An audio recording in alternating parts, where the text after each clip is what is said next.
तो सीटेट 2026 परीक्षा की उल्टी गिनती शुरू हो चुकी है और आखिरी के ये जो 72 घंटे होते हैं ना, ये पूरी तैयारी का रुख ही बदल सकते हैं। लेकिन घबराने की कोई बात नहीं है। यहाँ हम अगले 3 दिनों के लिए एक ऐसी जबरदस्त स्ट्रैटेजी पर बात करेंगे जो इस घबराहट को सीधे कॉन्फिडेंस में बदल देगी।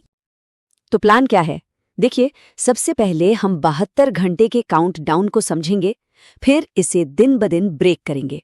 डे 3 होगा स्मार्ट रिवीजन के लिए, डे 2 होगा मॉक टेस्ट के जरिए तैयारी को परखने के लिए, और डे 1 वो होगा आराम और बाकी जरूरी चीजों पर ध्यान देने के लिए। और हाँ, सबसे आखिर में बात करेंगे एग्जाम वाले दिन सही माइंडसेट बनाए रखने की। किसी भी बड़े एग्जाम से पहले के जो आखिरी कुछ दिन होते हैं, सच कहूं तो सबसे ज्यादा तनाव भरे होते हैं, है ना?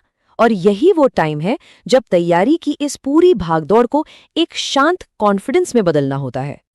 तो सवाल एकदम सीधा है, इन आखिरी 3 दिनों में पैनिक करना है या फिर प्लान के साथ आगे बढ़ना है?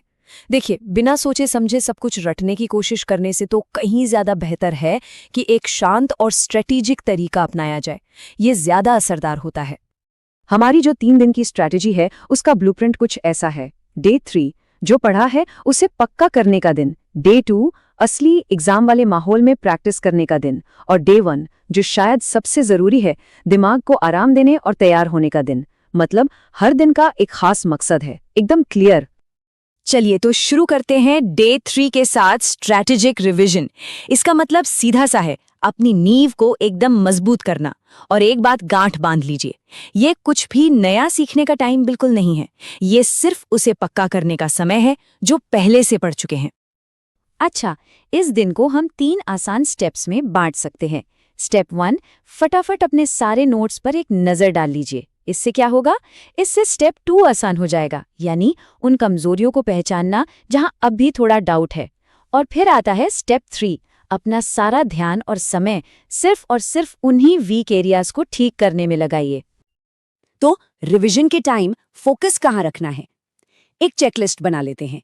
मेन कॉन्सेप्ट्स और थ्योरीज, जरूरी फॉर्मूले, पिछली गलतियों से जो सीखा है वो नोट्स, और सबसे जरूरी सिर्फ वो टॉपिक्स जहां से ज्यादा सवाल आते हैं, जिन्हें हम हाई यील्ड टॉपिक्स कहते हैं। बस इससे टाइम बिल्कुल बर्बाद नहीं होगा। चलिए अब गियर बदलते हैं और आते हैं डे 2 पर। ये दिन है मॉक टेस्ट में मास्टरी हासिल करने का।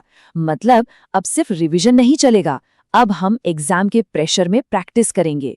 ये पैसिव लर्निंग से एक्टिव प्रैक्टिस की तरफ एक बहुत बड़ा और जरूरी कदम है। इस दिन का प्रोसेस एकदम क्रिस्टल क्लियर है। पहला, एक फुल लेंथ मॉक टेस्ट देना है। दूसरा, बिल्कुल एग्जाम जैसा माहौल बनाना है टाइमर लगाकर। तीसरा, टेस्ट खत्म होते ही अपनी हर एक गलती को एनालाइज करना है। और चौथा, सिर्फ गलत सवालों को नहीं बल्कि सभी सवालों के सॉल्यूशंस को रिव्यू करना है। इससे ये भी पता चलेगा कि जो सही हुआ वो तुक्के से हुआ या वाकई समझ कर किया था। और हाँ, एक बात दिमाग में बिल्कुल साफ रखनी है, इस आखिरी मॉक टेस्ट का मकसद परफेक्ट स्कोर लाना नहीं है, बिल्कुल नहीं। इसका असली मकसद है एग्जाम देने के प्रोसेस और अपने टाइम मैनेजमेंट को परफेक्ट करना, ताकि असली एग्जाम वाले दिन दिमाग पूरी तरह से तैयार रहे। और अब हम आ गए हैं एग्जाम से ठीक एक दिन पहले, यानी डे 1 पर। यह दिन है पीक परफॉर्मेंस की तैयारी का। अब फोकस पढ़ाई से हटकर मेंटल और फिजिकल तैयारी पर शिफ्ट हो जाता है, जो कि उतना ही बल्कि शायद उससे भी ज्यादा जरूरी है। तो इस आखिरी दिन क्या करना चाहिए और क्या बिल्कुल नहीं? करने वाली चीजें एकदम सिंपल हैं। दिमाग को शांत रखना है, हल्का फुल्का रिवीजन करना है तो कर लें, अपनी एग्जाम किट पैक कर लें, अच्छा हेल्दी खाना खाएं, और प्लीज कम से कम 7-8 घंटे की नींद जरूर लें। और क्या नहीं करना है? कोई नया टॉपिक शुरू नहीं करना, जबरदस्ती रट्टा नहीं मारना, देर रात तक नहीं जागना, और अपनी कमजोरियों को लेकर स्ट्रेस तो बिल्कुल नहीं लेना। अच्छा, एक नज़र एग्जाम डे किट पर भी डाल लेते हैं। फटाफट ये पक्का कर लें कि आपके पास प्रिंटेड एडमिट कार्ड, एक वैलिड फोटो आईडी, जो भी पेन पेंसिल अलाउड है वो, एक नॉर्मल घड़ी, स्मार्ट वॉच नहीं, और एक पानी की बोतल है। ये छोटी सी चेकलिस्ट ना एग्जाम की सुबह होने वाली किसी भी तरह की हड़बड़ी से बचा लेगी। और अब बात करते हैं सबसे जरूरी चीज की, एग्जाम वाले दिन का माइंडसेट। सारी तैयारी